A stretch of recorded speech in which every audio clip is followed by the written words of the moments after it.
오늘 본문은 귀환한 종교 지도자들의 명단으로 대제사장과 제사장, 레위인들의 이름들입니다. 여기에 소개된 명단은 최초 귀환자로부터 그리고 느헤미야 시대까지의 명단입니다. 바벨론에 포로되었던 이스라엘 백성들은 3차에 걸쳐 예루살렘으로 돌아오게 되는데 1차는 스룹바벨을 중심으로 제사장과 레위인들 그리고 백성들이 돌아오고 2차 때는 예스라를 중심으로 그리고 3차 때는 느헤미야를 중심으로 예루살렘으로 돌아오게 됩니다.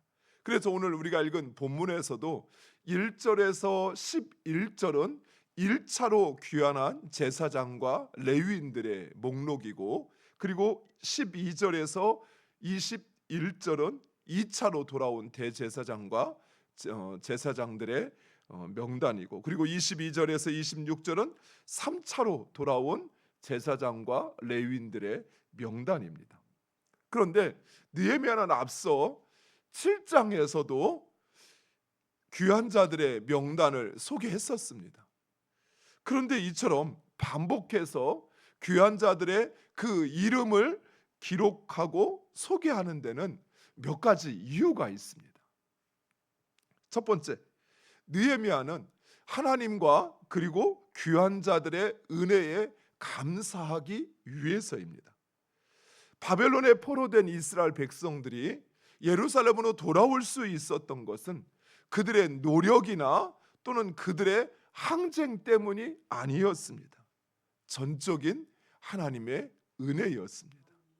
그들은 돌아가려고도 물론 돌아가고자 하는 소망은 있었지만 예루살렘으로 돌아가려고 하는 그 어떤 노력도 그 어떤 싸움도 하지 않았습니다. 하나님께서 고레스 왕의 마음을 감동시키셔서 이스라엘 백성들을 예루살렘으로 돌려보내고 또 성전을 건축하라는 명령을 하게 하였고 그리고 하나님께서 그 일들을 이루 가셨다는 사실입니다. 물론 1차로 돌아온 사람들이 있었기에 2차, 3차도 있었습니다. 그래서 먼저 첫 번째 예루살렘으로 돌아온 사람들의 그 헌신과 희생도 감사하고 있는 것입니다. 그래서 느헤미야는 먼저 하나님의 은혜에 감사하며 먼저 돌아온 용기를 보여준 조상들의 감사함으로 그 이름을 기록하고 있는 것입니다.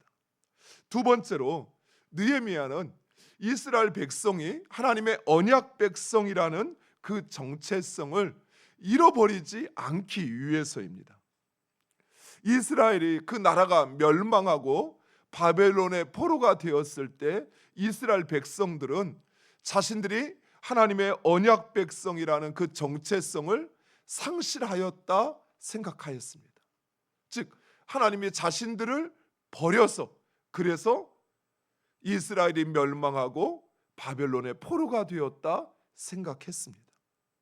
또한 그들이 비록 지금은 예루살렘으로 귀환하였으나 여전히 페르시아 제국의 식민지 포로로서 그들은 여전히 하나님의 백성이라기보다는 바벨론의 포로라 그리 생각했던 것입니다. 그러나 그들은 이제 포로가 아니라 하나님과의 그 언약을 갱신함으로써 하나님의 언약 백성이라는 사실을 바로 그 대제사장과 제사장 그리고 레위인의 명단을 통해서 확인시키고 있는 것입니다. 사랑하는 성도 여러분, 여기에 중요한 사실이 있습니다. 우리가 하나님의 백성이라는 우리의 정체성은 세상의 기준이 아닌 하나님의 언약 안에서 찾아야 한다는 사실이에요. 무슨 말인고 하니 비록 우리는 세상에서 노예되고 또는 세상의 일부가 되어서 살아가고 있지만 그러나 우리는 예수 그리스도로 말미암아 하나님의 나라의 백성이라는 사실입니다. 우리가 세상에서 잘 나가고 또는 우리가 하는 일이 잘 되어야만 그래야만 우리가 하나님 나라의 백성이 되는 것이 아니라 우리가 비록 세상에서 실패하고 세상에서 남들보다 낮은 지위에 있다 할지라도 우리는 예수 그리스도와 하나님이 맺으신 그 십자가의 언약을 통해서 하나님의 백성이 되었다는 사실이에요. 우리는 그것을 통해서 내가 하나님의 백성이라는 사실을 잊지 않아야 된다는 것입니다. 많은 사람들이 세상에서 자신이 남들보다 더 많은 경제적인 부나 또는 어떤 현실적인 편안한 삶을 누려야만, 그래야만 하나님께서 자신을 사랑하시고 하나님께서 자신에게 복을 주신다라고 생각을 합니다. 그러나 하나님께서는 이미 우리를 예수 그리스도로 말미암아 하나님의 백성 삼으셨다는 사실입니다. 비록 세상에서 어려움을 당할지라도 그러나 우리가 하나님의 백성이라는 사실은 바뀌지 않는다는 사실을 여러분 꼭 기억하시기 바랍니다. 느헤미야는 바로 그 사실을 이스라엘 백성들에게 말하고 있는 것입니다. 무엇보다도 이스라엘 백성들을 이 바벨론으로 포로로 보내신 분도, 그리고 바벨론에서 예루살렘으로 돌아오게 하신 분도 페르시아의 왕이 아니라 하나님이시라는 사실입니다. 비록 이스라엘 백성들은 하나님께서 자신들을 버리셨다라고 생각하였으나 하나님은 한 번도 그들을 버리지 않으시고 그들과 함께 하셨습니다. 여기서 질문할 수 있겠죠. 그러면 왜 하나님은 이스라엘 백성들에게 그 나라로 잃고 자기 백성이라고 하시면서 버리지 않으셨다고 하시면서 왜 바벨론에 포로로 끌려가게 내버려 두셨는가? 하나님은 우리를 하나님의 백성이라 말씀하시면서 왜 세상에서 어려움을 당하도록 내버려 두시는가? 이 질문이 생기잖아요. 하나님이 이스라엘 백성들을 버린 것이 아니라 이스라엘 백성들이 더 이상 하나님의 백성으로 살아가기를 그들이 거부한 것입니다. 그래서 하나님은 그들이 주인 되어서 살아가기를 원하고 바라고 하나님을 거부하기에 그들의 원대로 하나님은 내버려 두시어 그들로 바벨론의 포로가 되게 하셨다는 사실이에요. 하나님께서 이스라엘 백성들을 바벨론으로 포로가 되게 하셨다라는 이 말씀의 의미는 하나님께서 일부러 그들을 바벨론의 포로가 되도록 내버려 두신 것이 아니에요.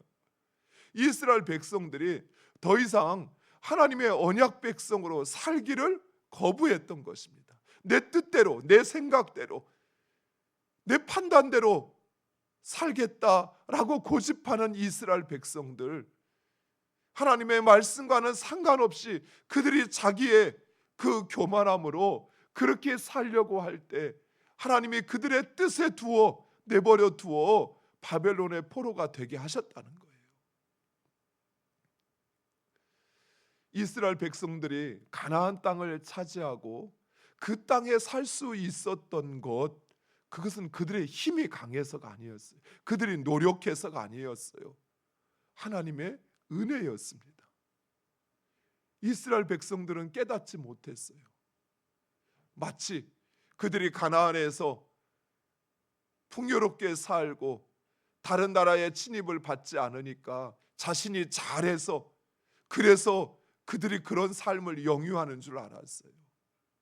하지만 하나님이 한순간도 보호하시지 아니하시면 그들은 그 땅에 살 수 없는 자들이었다는 사실입니다. 사랑하는 성도 여러분, 우리의 삶도 마찬가지예요. 우리의 삶도 우리가 너무 당연하고 자연스러워서 잊고 살지만 하나님의 은혜 없이는 살 수 없다는 사실이에요. 어제 딸아이가, 또 이런 이야기하면 우리 딸아이가 안 들어야 될 텐데, 딸아이가 어제 엄마한테 전화해서, 어제 저녁에 전화해서 자기가 꿈을 꾸었는데 아빠가 죽는 꿈을 꾸었대요.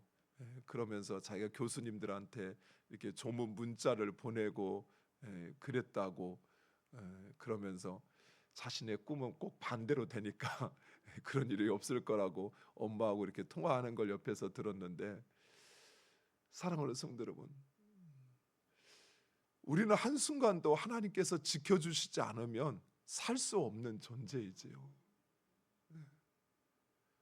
우리가 언제 한 번이라도 지구야 나를 위해서 매일 자전을 해라, 달아 나를 위해서 지구 주위를 돌아라 라고 이야기한 적이 있습니까?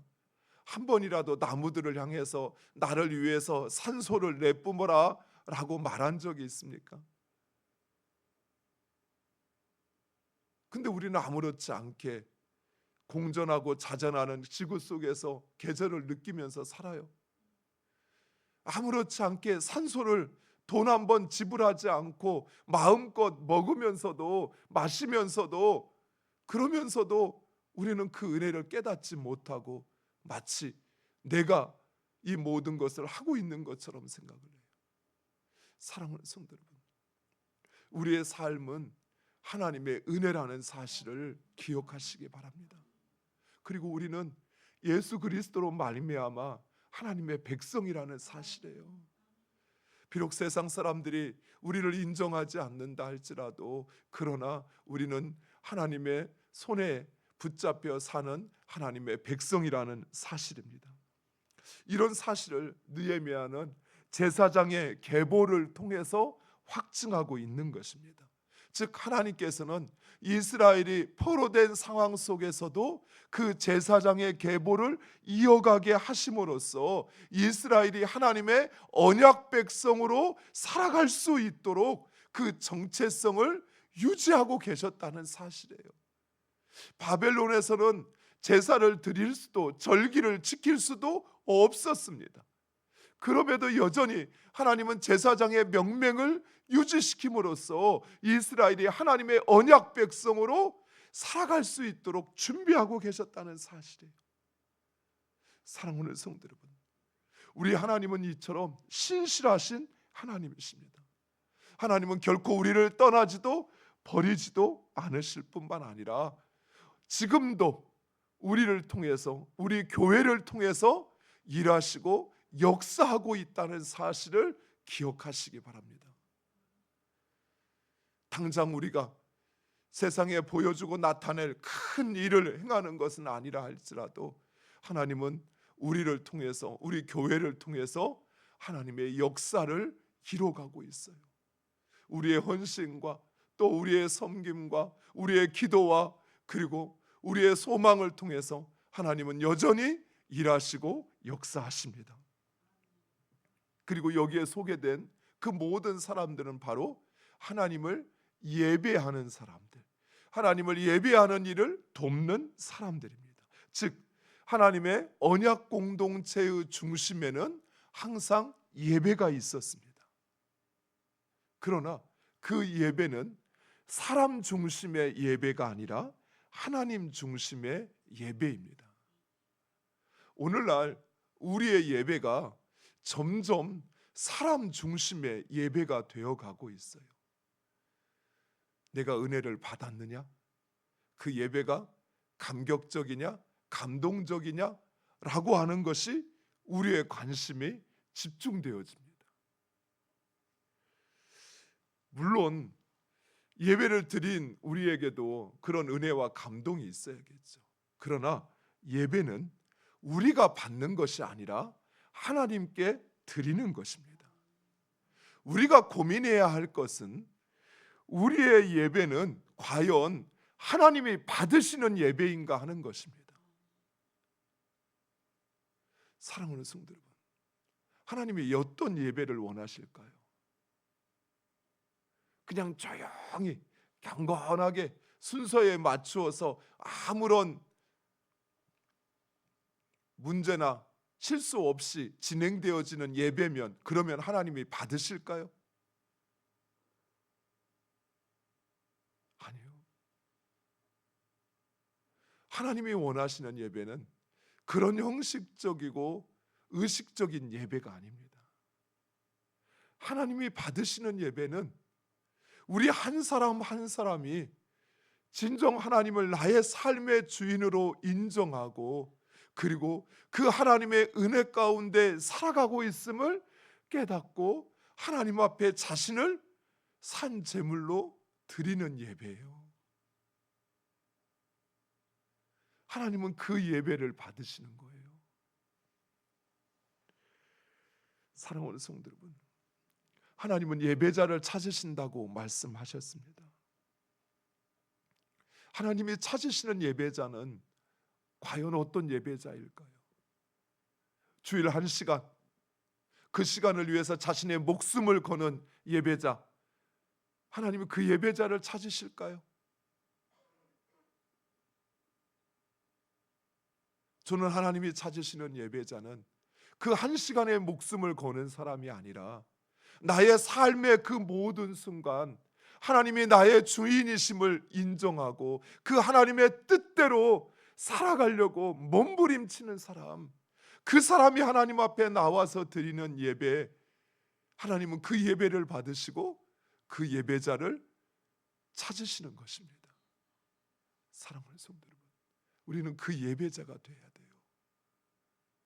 물론 우리가 주일 하나님 앞에 드리는 이 예배의 1시간도 소중하고, 그리고 그 1시간도 나의 모든 것을 드리는 시간이 되어야 합니다. 그러나 진정 하나님이 찾으시는 예배는 수많은 기름과 고기가 넘쳐나는 제사가 아니었어요.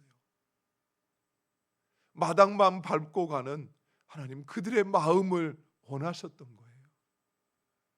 사랑하는 성도 여러분, 우리는 그런 예배자가 되어야 합니다. 하나님 앞에 내 마음을 다 드릴 수 있는 예배. 예배가 얼마나 길고 짧으냐, 예배가 얼마나 경건했느냐 그렇지 않느냐, 그게 중요한 것이 아니에요. 중요한 것은 진정 내 마음을 하나님 앞에 온전히 드렸느냐, 내 삶이 정말 하나님이 원하시는 그 하나님의 언약 백성의 삶이 되기 위해서 내가 얼마나 처절하게 내 삶의 순간 싸우고 지켜나가고, 그리고 그 하나님의 백성으로 살려고 몸부림쳤는가라고 하는 것이 우리의 예배요, 그것이 하나님이 찾으시는 예배자입니다. 우리 모두가 그 예배자가 되기를 간절히 축원드립니다. 기도하겠습니다. 아버지 하나님, 감사합니다.